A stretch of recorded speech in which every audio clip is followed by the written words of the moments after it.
وإذا خاطبهم الجاهلون قالوا سلاما.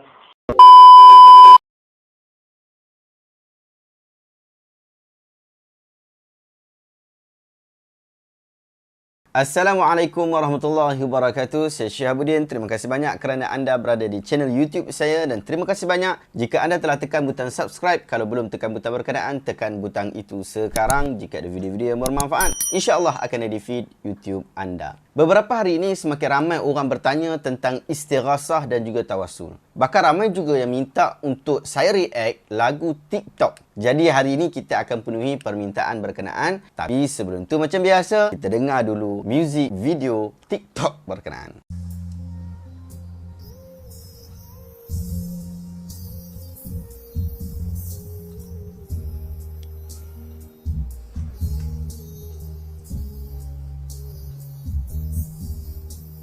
Hmm.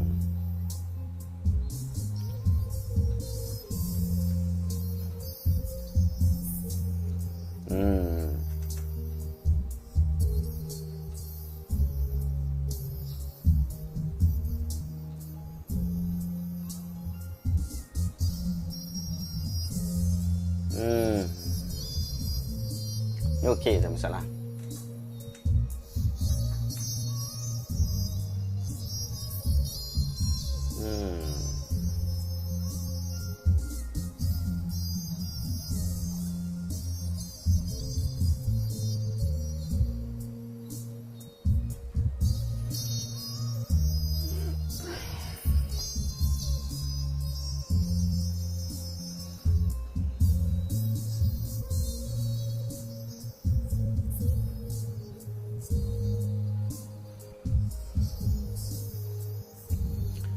من لاذا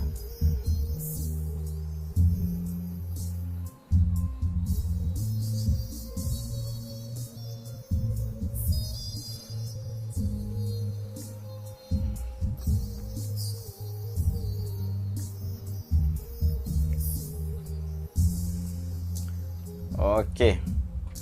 Sahabat-sahabat, saya mengambil pendapat bahawa mendengar muzik, mengalunkan muzik dan menulis lirik lagu untuk menyanyi adalah perkara yang harus selagi mana ia tidak dicampuri dengan unsur-unsur yang bercanggah dengan ajaran Islam. Tak semestinya dengan nasyid, lagu K-pop pun okey, tak ada masalah. Kalau maksud dia tak membawa maksiat. Nak dengar lagu Namja yang Kim Jong-kook nyanyi tu pun tak ada masalah. Lepas tu menari dalam bilik, ajak bini sambil buka lagu tu. Tak ada masalah. Harus. Jadi kita tak bermusuh dengan muzik. Tak bermusuh dengan lirik lagu dan karya-karya yang seumpama dengannya. Kita timbang apa yang kita dengar dengan timbangan yang adil. Lagu yang famous kat TikTok ni memang sedap. Sangat sedap. Bahkan content creator yang nak buat content yang Islamik, dia orang suka pakai lagu ni sebagai background lagu. Cuma lagu ni, lirik dia ada masalah. Secara jelas, ia meminta pertolongan kepada Rasulullah SAW. Bahkan pada lirik akhir dikuatkan lagi dengan kata-kata mustahil akan kecewa orang yang meminta perlindungan dengan Rasulullah SAW.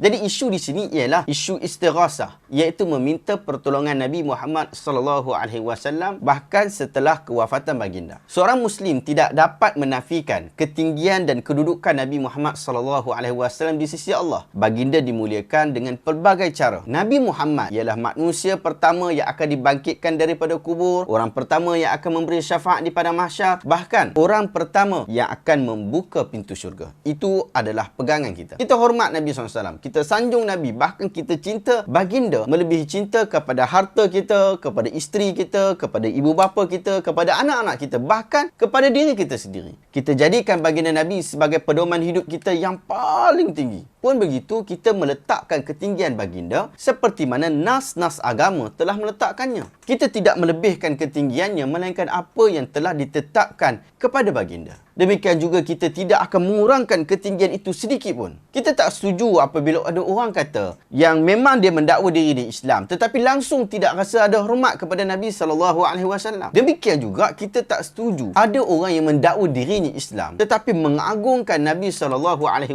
pada tahap yang dianggap begitu melampau, sehingga mereka melakukan perkara-perkara yang jauh daripada ajaran agama Islam. Oleh itu kita biasa sangat dengar dakwaan-dakwaan pelik bahawa Nabi Muhammad SAW adalah makhluk yang pertama yang pernah diciptakan Allah. Dia diciptakan daripada cahaya, ilmunya itu lauh wal qalam dan sebagainya. Antara dakwaan-dakwaan pelik itu ialah dakwaan yang kita sebut hari ini, iaitu melampau dalam mengagungkan dan mencintai Nabi SAW dalam bentuk meminta pertolongan Nabi setelah kewafatan baginda. Disebut al-istighasah bin Nabi SAW ba'da mautih.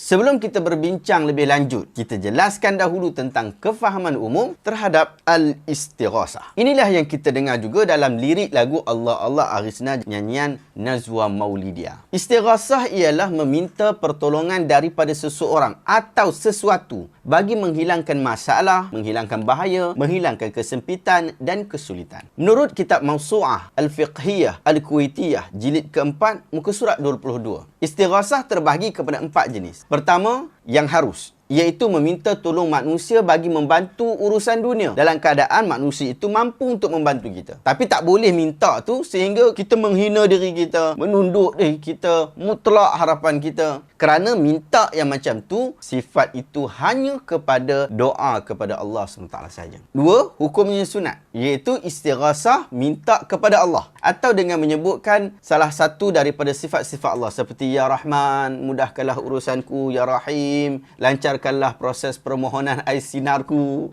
So yang tu sunat. Yang ketiga, wajib, iaitu meminta pertolongan kepada manusia dalam perkara yang sangat-sangat perlu. Kalau kita tak minta tolong, boleh jadi kerosakan dan kesusahan. Contoh, almari kaca yang perlu diangkat 4 orang. Tapi awak angkat seorang saja. Nak buat-buat kuat, lalah kali pecah. Sedangkan itu kepunyaan syarikat. Kena minta tolong orang. Yang keempat, yang terakhir, haram. Iaitu meminta tolong orang yang tidak mampu tolong kerana di luar bidang kuasa dan kemampuan dia. Sama ada orang itu adalah manusia, jin, malaikat, bahkan Nabi. Sama ada ketika mereka hidup ataupun setelah meninggal dunia. Empat pembahagian ini anda boleh rujuk dalam Mawsu'ah Al-Fiqhiyah. Ia direkodkan di dalam kitab berkenaan. Itu secara umum. Kita detailkan sikit lagi. Istighasah atau minta tolong Nabi pula ada 2 jenis. Yang pertama, minta tolong Nabi ketika baginda masih hidup. Keadaan ini harus, boleh, tak ada masalah. Jika ketika itu Nabi ada bersama dengan mereka dan memang Nabi mampu untuk melakukannya. Bentuk ini ialah bentuk meminta tolong orang lain dalam perkara yang harus. Seperti saya minta anda memindahkan buku daripada rak ke meja. Ia termasuk di dalam mencari sebab yang diharuskan di dalam agama. Yang kedua, minta tolong Nabi selepas Nabi SAW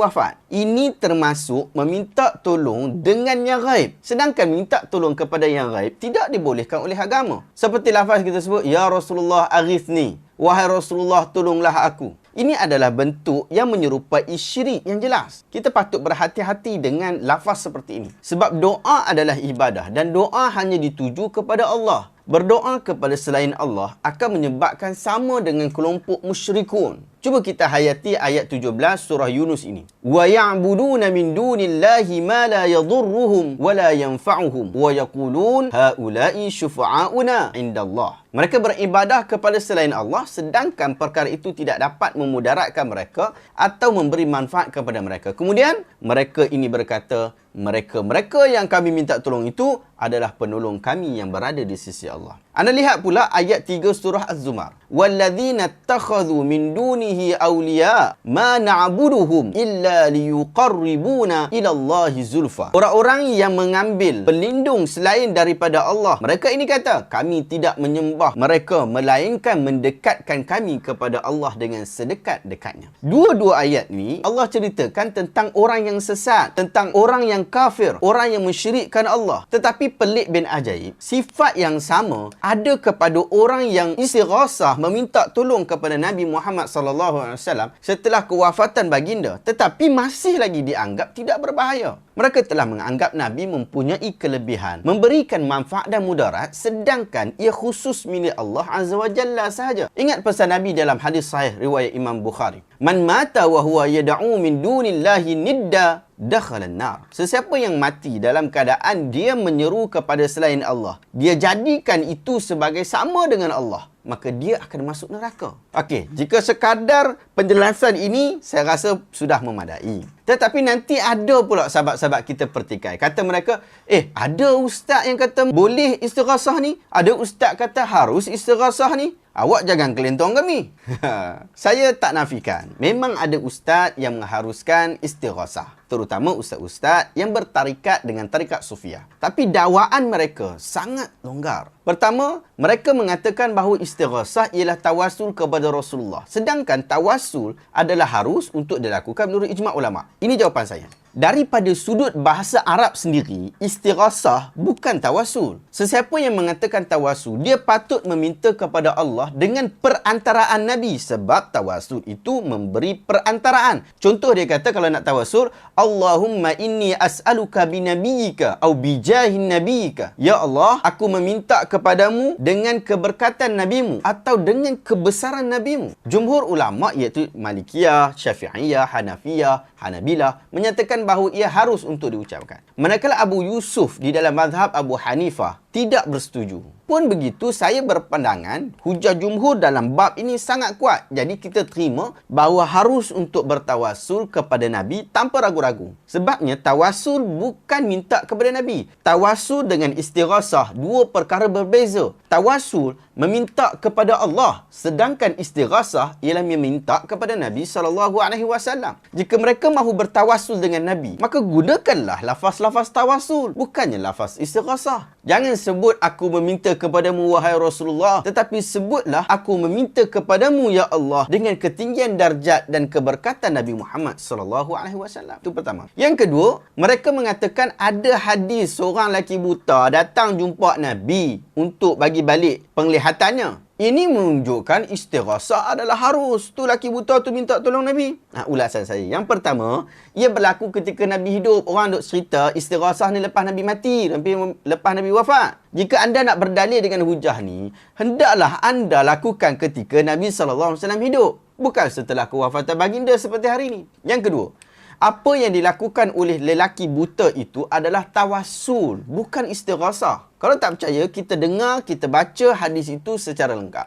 Hadis ini daripada Utsman bin Hunayf radhiyallahu anhu. Dia kata, "Anna rajulan dhariral basar ata an-nabiy sallallahu alaihi wasallam faqala ud'u Allah an yu'afiyani." Qala, "In syi'ta da'awtu wa in syi'ta sabarta, fa huwa khairun laka." Qala far'uhu. Qala fa'amarahu an yatawadda'a fayuhsina wudu'ahu wa yad'uwa bihadha ad-du'a. Allahumma inni as'aluka wa atawajjahu ilaika binabiyyika Muhammadin nabiyyir rahmah. Inni tawajjahtu bika ila rabbi fi hajati hadhihi lituqda li. Allahumma fasyafi'hu fiyya. Seorang lelaki buta datang jumpa Nabi SAW dan dia kata, berdoalah wahai Rasulullah kepada Allah agar menyembuhkan aku. Ingat, dia kata, mintalah kepada Allah untuk sembuhkan aku. Maka Nabi kata, jika kamu mahu, aku akan doalah. Tapi kalau kamu mahu untuk bersabar, itu adalah lebih baik untuk kamu. Lalu lelaki itu berkata, doalah kepada Allah. Rasulullah SAW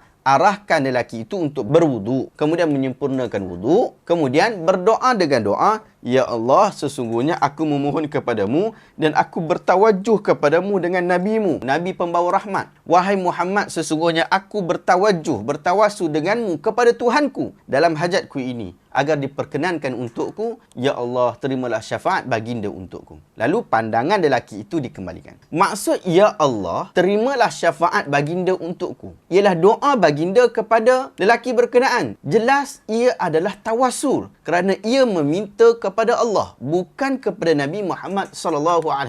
Walaupun Nabi ada ketika itu, Nabi masih hidup, tetapi mengembalikan penglihatan orang buta bukan kemampuan Nabi. Jadi tak boleh minta tolong Nabi mengembalikan penglihatan, tetapi boleh minta Nabi doa kepada Allah untuk kita. Demikian juga minta doa dengan bertawasul dengan ketinggian darjat Nabi SAW tu boleh. Tapi tetap minta ke Allah, bukan minta dekat Nabi. Yang ketiga, mereka mendakwa boleh minta tolong Nabi sebab Nabi hidup di dalam kuburnya. Bahkan dia mendengar apa yang kita cakap. Maka haruslah meminta kepada Nabi kerana beliau masih hidup. Ulasan saya, kalau nak tengok ni, banyak perbincangan boleh dibentangkan bagi menyangkal hujah ini. Tapi cukuplah kita kata, jika pun benar Nabi dapat mendengar, ia tidak bermaksud Nabi dapat memberikan pertolongan kerana ia berada di luar bidang kuasa baginda. Wallahu ta'ala alam. Adakah anda dapat sesuatu yang bermanfaat pada hari ini? Jika anda rasa video ini bermanfaat, tekan butang share. Semoga orang lain juga dapat manfaat yang sama. Terima kasih banyak. Assalamualaikum warahmatullahi wabarakatuh.